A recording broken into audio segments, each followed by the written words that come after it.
Dan Maigler, social worker, and I'm the mental health advisor for Paws for Patrick. Can you tell me a little bit about your own mental health journey? Sure. For myself, I struggled with some depression during middle school years. And then for the most part, I was really pretty healthy. Recently, I've done some struggles with health anxiety, where after having had a cardiac stent in 2018, when I was about 40 years old, I would end up finding somatic pain and pressure throughout my neck, head, things like that. So I've had to get help and support for that. But I've also had to deal with a lot of losses. I've dealt with the loss as a therapist and whatnot. I've lost a couple of clients to suicide, and I've lost my own nephew to suicide. So in my family growing up, I had a lot of people with aunts and uncles with bipolar, schizophrenia, depression, anxiety. So I grew up around mental health challenges. So mental health is kind of suffused my entire life. Yeah, what inspired you to then get into the field? Well, I really thought in college that I was going to do something like politics. And I volunteered on a couple campaigns. And I'm like, this is gross. All anybody cares about is who's making, campaign donations. So I wanted to help people. And so somebody gave me the advice to go to social work school. And so after I was working with kids in the inner city, trying to do violence prevention programming, and just continuing on in that journey, getting more and more education and realizing that I love direct service with people. And I was really able to connect in part because of the things that I had gone through myself and with my family. It made it a lot easier. And so kind of found a home in being a therapist and school social worker, which are roles I really love. And then my added volunteer work with Paws for Patrick. Yeah, can you tell me about your work with Paws for Patrick? Yeah, so Paws for Patrick is a nonprofit organization dedicated to bringing the love of animals to particularly young people with mental health issues. So for people who are 30 and younger who suffer from any kind of mental health condition, if they would like to get an emotional support animal, then Paws for Patrick will help them pay their adoption fees if they adopt from a shelter, or they'll help them get an emotional support animal letter. So if they live in no pet housing or anything like that, they can get a letter so that they can have a pet with them. Because Patrick Romer was one of my students at the school where I work, and he died by suicide in 2020. And his family decided that they wanted to do something to help give back. And so they knew it had to be something with animals because Patrick's dog Cece was such a huge value add in his life and really helped him when nothing else could. So what I do for Paws for Patrick is I go around talking to a lot of therapists about emotional support animal letters and how to write them. Because a lot of therapists are just kind of nervous they're not doing it right.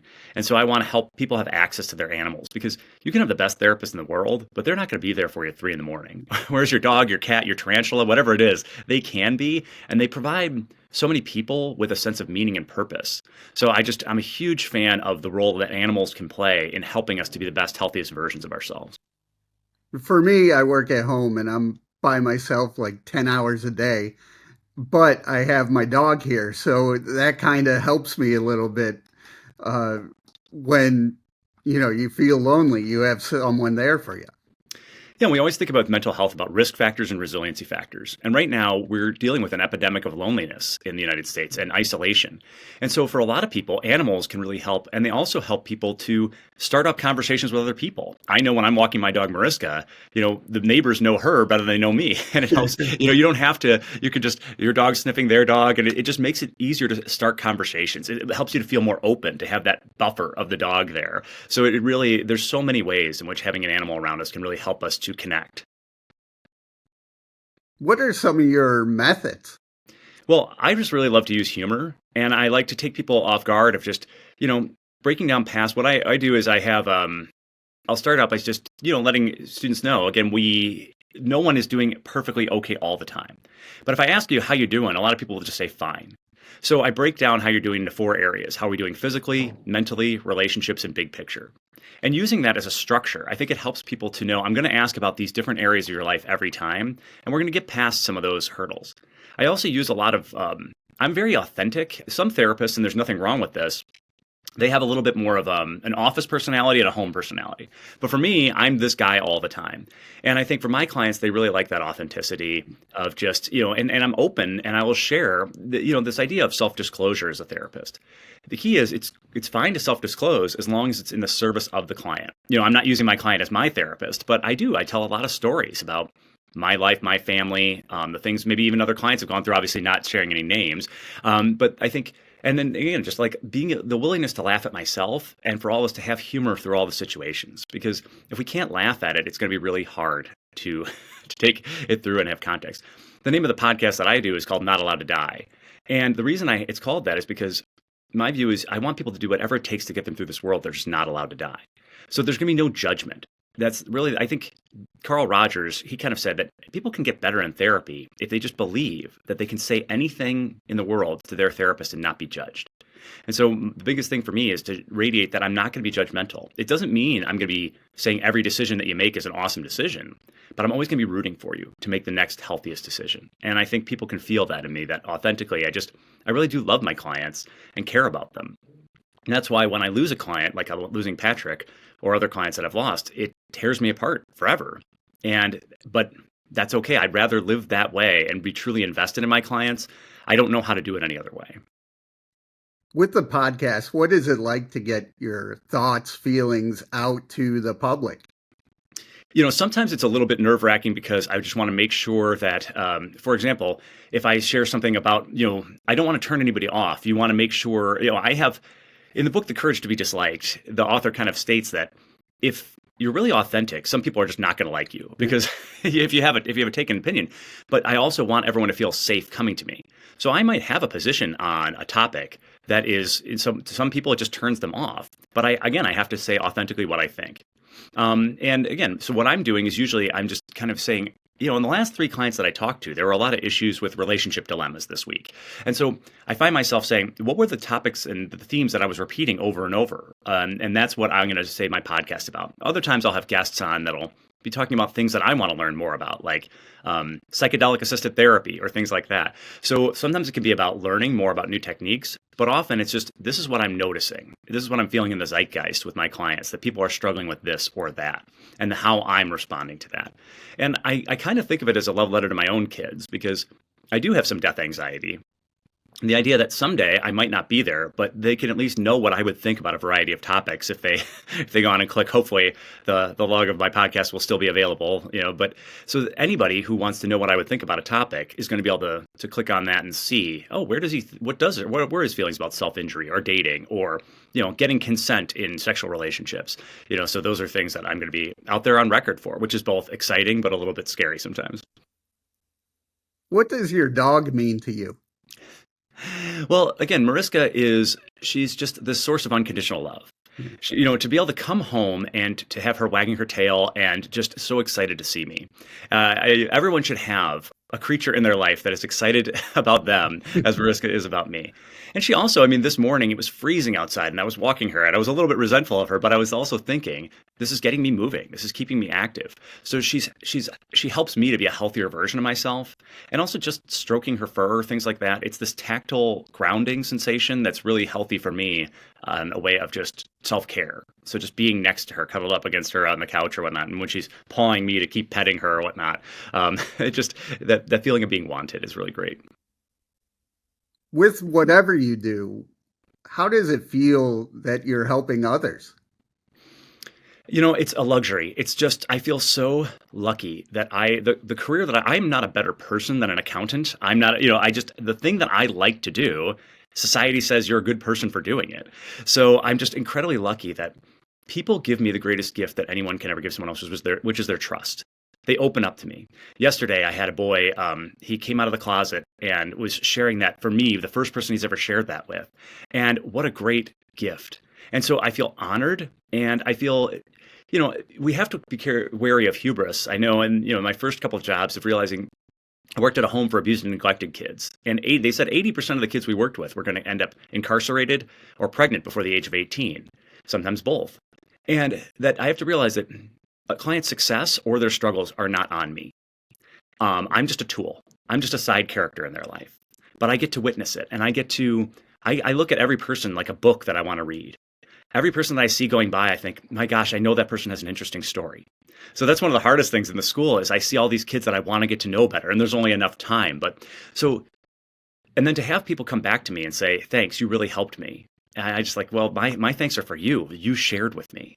And so there's a really reciprocal connection, and it feels fantastic and amazing. And my hat is off to my wife or all the people who work in corporate America who are just sitting and looking at spreadsheets all day, because I could never do that. No, that is not exciting at all. Yeah. Have you seen your clients confidence level rise as they go through the process? Yeah, and I think that's, one of if I have a superpower, it's I'm really good at liking people, and I really, as I say, I genuinely like 99.9% of the time, I really like my clients, and I'll often say to them, "I wish you could see yourself through my eyes." And one of the things that I feel like I'm doing is I'm reflecting back to them the values of themselves that they're not able to see, and I'm challenging them on their negative self-talk. For so often, people are much meaner to themselves than they would be to any other person. So a theme that I'm often talking about is not having special rules. And I'm challenging them on their special rules when they're saying they're, again, a beautiful young girl yesterday. She's just the hatred of her body and her legs in particular, and saying, okay, would you be mean to anybody else who had your body shape? No. So again, and I think so people's self-esteem does rise, especially if they're working with a therapist who's going to challenge them on their negative self-talk and just get them to treat themselves not better than other people, but just accurately. So if they can see themselves accurately, most people are going to realize their own value. But I think so many of us, we have a tendency to discount the things that we're good at, and we only focus on our faults. So all I'm trying to do is get people to balance and look at themselves accurately. And then I think in general, self-esteem has two components: knowing yourself and accepting yourself. And so what I'm helping people to do is see themselves accurately. If there are things that they need to change, work on changing the ones they can and then accepting the ones they can't. It's kind of like the serenity prayer. What do I need to change? What do I need to accept about myself? And then I can learn to, I might not love the self that I am right now, but can I fall in love with the self that I'm going to try to become? And every day when I get out of bed in the morning, if I can act like the self that I want to become, I'm going to like myself that day. That's all I need to do. What do you do to help your own mental health? I love to exercise, and I play lacrosse in an old man's lacrosse league. And so Yeah. every Thursday night, I go and do that. I'm an absolute podcast addict. And so I'm probably subscribed to over 100 podcasts, and I change it up. So there might be some sports, there might be some comedy, there's things where I'm learning about the world or politics or economics. But so keeping my mind refreshed and focused on there are so many other things in the world. I'm blessed that I have some incredible coworkers who I can just go and vent to about either job stuff or just my own life. So I think having those people in my life that I can share things with, that's a huge boon for my mental health. So that plus the extra, and then spending time with my wife, my kids, Mariska, those, again, they help ground me and center me and make me realize that I am not the center of the universe. What have you learned from your wife and kids? Well, my wife is brilliant and really responsible, and again, I'd be lost without her. And again, from my wife and kids, I've learned that I can be a nerdy, dorky dad, but still be lovable and useful, that I have a role to play in this world. But I can also admire. I mean, my kids can both solve a Rubik's Cube in under 30 seconds. I could never do that. So they can play the piano, they can do things that we have so much to learn. Just because a person's younger than me doesn't mean my 13-year-old knows way more about new exercise techniques than I do. So I'm learning things from them all the time, and that it's a joy to be able to admire and have people who are younger than you as your role models. So sometimes I want to grow up and be like my kids. What would you say to anyone going through a tough time? I think, there's the apocryphal story that King Solomon said to all his greatest advisors, I want a phrase to get me through when times are too good to keep me from getting too high, and a phrase when things are really bad to keep me from getting too low. And they came back to him and said, we have one phrase for you, and it's this too shall pass. A realization that, there is nothing that is permanent, that the only constant is change. So whatever is happening right now, that this is temporary. For so many people, when they're looking at the mountains that are ahead of them, I'll say, let's look back at the mountains you've already crossed. And for most of us, if we've lived past 15, the hardest time in our life was probably when we were in middle school. Yeah. So man, if you got through that, whatever is ahead of you right now, you can get through this too. We have to, so often we break down our mistakes and our flaws and our problems and the areas where we went wrong. And we can learn a lot from those failures. But we sometimes forget to realize most days were a success. And what can we do to go back to the days where we were successful and the times when things went well and say, what was I doing in those better times? For many of us, it's, again, that idea of mental health hygiene. I was doing things. I was spending time with people. I was walking my dog. What am I not doing now that I was doing when things were going better? And so I can get back to that state, that time. I can get back to a place where I'm that healthier version of myself. I know because I've been there before. But sometimes it's really hard, and that you don't need to do it alone. If you walk out to your car and your car battery is dead, you need to get somebody else to help you jump it. And the same thing is true so often when we don't have any energy, when we are just without. We might need somebody to give us a jump start, and there's nothing wrong with that. So where do you want to see your mission, say, in the next 3 to 5 years? Well, again, for myself, I want to just keep doing, I love my work, my day to day. I love my clients. I want to keep everything there the same. And I want to see Paws for Patrick grow. We've already helped people in 50 states. So in all 50 states, we've had help people get an emotional support animal or an emotional support animal letter. And again, I really want to see it become ubiquitous, that people, there's more of an acknowledgement and understanding of the power of animals to help people's mental health. Less people mocking the idea of, oh, that person is an emotional support animal.